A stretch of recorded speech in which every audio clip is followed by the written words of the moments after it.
1970 সালে পাকিস্তানের স্বৈরশাসক ইয়াহিয়ার legal frame অর্ডারের অধীনে শেখ মুজিবুর রহমানের নেতৃত্বে তৎকালীন আওয়ামী লীগ নির্বাচনে অংশ নেয় পাকিস্তানের সংবিধান রচনার জন্য।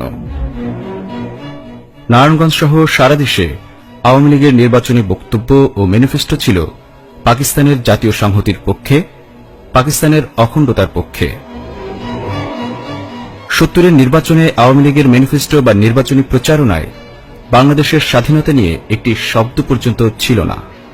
উল্টো শেখ মুজিব রেডিওতে দেয়া নির্বাচনী বক্তব্যে পাকিস্তান জিন্দাবাদ বলে তার বক্তব্য শেষ করেছিলেন। মুজিব শেষ পর্যন্ত এই পাকিস্তান জিন্দাবাদকে রক্ষা করতেই কাজ করে গেছেন এবং স্বায়ত্তশাসন দাবির আড়ালে মূলত স্বাধীনতা আন্দোলনকে স্তব্ধ করে দিতে কাজ করেছেন।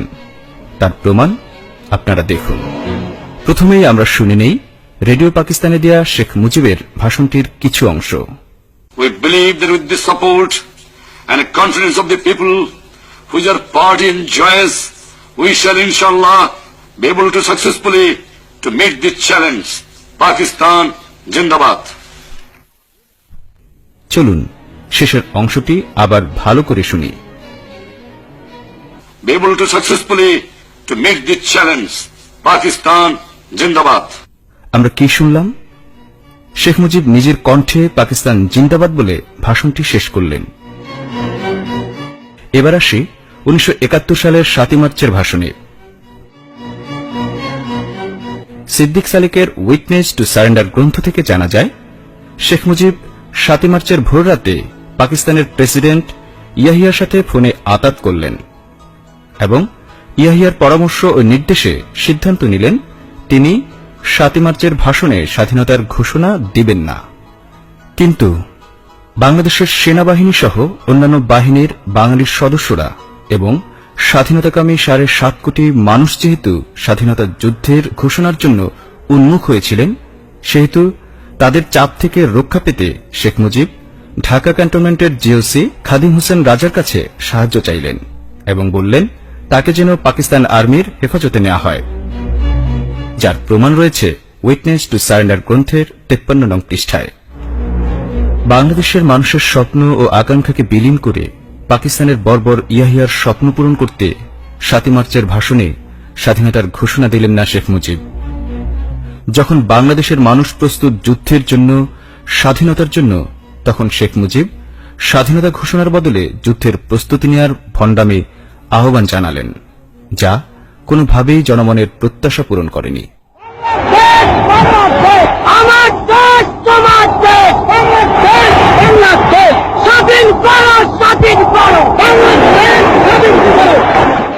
সবচেয়ে অবাক করার বিষয় হল শেখ মুজিব 7 মার্চের ভাষণ শেষ করলেন জয় পাকিস্তান স্লোগান দিয়ে। আওয়ামী লীগ যেমন মিথ্যার আবর্জনা দিয়ে ইতিহাসকে বিকৃত করে চলেছে, তেমনি সত্য রেকর্ড ও ডকুমেন্টসগুলোকেও অপকৌশলের মাধ্যমে নষ্ট করে দিয়েছে। বর্তমানে শেখ মুজিবের 7 মার্চের যে ভাষণটি আওয়ামী লীগ প্রচার করে, সে ভাষণটি একটি বিকৃত ভাষণ। আজ বাংলার মানুষ মুক্তি চায়, বাংলার মানুষ বাঁচতে চায়। কি অন্যায় করেছিলাম?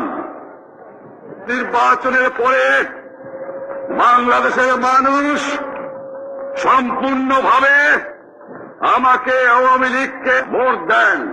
এদেশের মানুষ অর্থনৈতিক, রাজনৈতিক, সাংস্কৃতিক মুক্তি পাবে।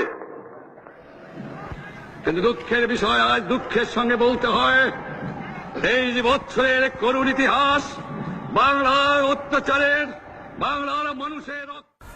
আচ্ছা, আপনারা কি ভাষণটুকু মনোযোগ দিয়ে শুনেছেন? ভাষণের কণ্ঠের মধ্যে পার্থক্য খেয়াল করেছেন? নিশ্চয়ই আপনারা লক্ষ্য করেছেন যে বর্তমানে প্রচারিত শেখ মুজিবের ভাষণটি এডিট করে নেওয়া হয়েছে, যে কারণে ভাষণের এক এক অংশের কণ্ঠ এক এক রকম হয়ে গেছে। আচ্ছা, এবার আসি ভাষণটির শেষ অংশে। এবারে সংগ্রাম আমাদের মুক্তির সংগ্রাম, এবারে সংগ্রাম স্বাধীনতার সংগ্রাম। জয় বাংলা। শুধু কণ্ঠ নয়, বাক্য প্রক্ষেপণের মধ্যেও অসামঞ্জস্য রয়েছে। এখানে মূলত জয় পাকিস্তান অংশটা ফেলে দিয়ে জয় বাংলাটুকু লাগানো হয়েছে। আরো প্রমাণ দিচ্ছি। এবারের সংগ্রাম স্বাধীনতা সংগ্রাম যখন বলছেন, তখন শেখ মুজিবের সরাসরি মুখ দেখা যাচ্ছে, অর্থাৎ শেখ মুজিব যে নিজের কণ্ঠে বলেছেন সেটি ভিডিওতে দেখা যাচ্ছে। কিন্তু যখন জয় বাংলা বলছেন, তখন শেখ মুজিবকে না দেখিয়ে উপস্থিত জনগণের ফুটেজ দেখানো হচ্ছে। কারণ কি? কারণ এটাই যে শেখ মুজিব জয় পাকিস্তান বলে তার ভাষণ শেষ করেছিলেন। তবে সত্যকে বেশি দিন ছাইচাপা দিয়ে রাখা যায় না। শেখ মুজিবের আসল বক্তব্যটি এবার আবিষ্কৃত হয়েছে। শুনুন সেই অংশটুকু। বাংলা, জয় পাকিস্তান, জয় বাংলা, জয় পাকিস্তান। জয় পাকিস্তান বলে 7 মার্চ যে শেখ মুজিব ভাষণটি শেষ করেছিলেন তার আরও প্রমাণ রয়েছে।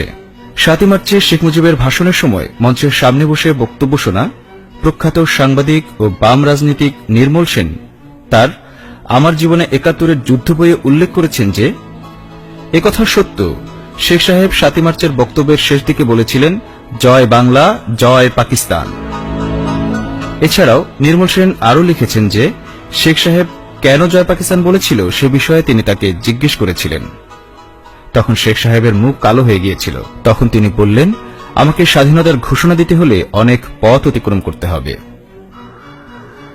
এছাড়াও বিচারপতি মোহাম্মদ হাবিবুর রহমানের লেখা বাংলাদেশের তারিখ গ্রন্থের প্রথম সংস্করণে, কবি শামসুর রহমানের কালির ধুলোয় লেখা নিবন্ধে এবং মঞ্চে বসে ভাষণ শোনা মোহাম্মদ তাজামুল হোসেনের বাংলাদেশের স্বাধীনতার ঘোষক প্রসঙ্গ নিয়ে শেখ হাসিনা মুজিবকে ছোট করেছেন নামক নিবন্ধে মুজিবের জয় পাকিস্তান বলে ভাষণ শেষ করার প্রমাণ রয়েছে।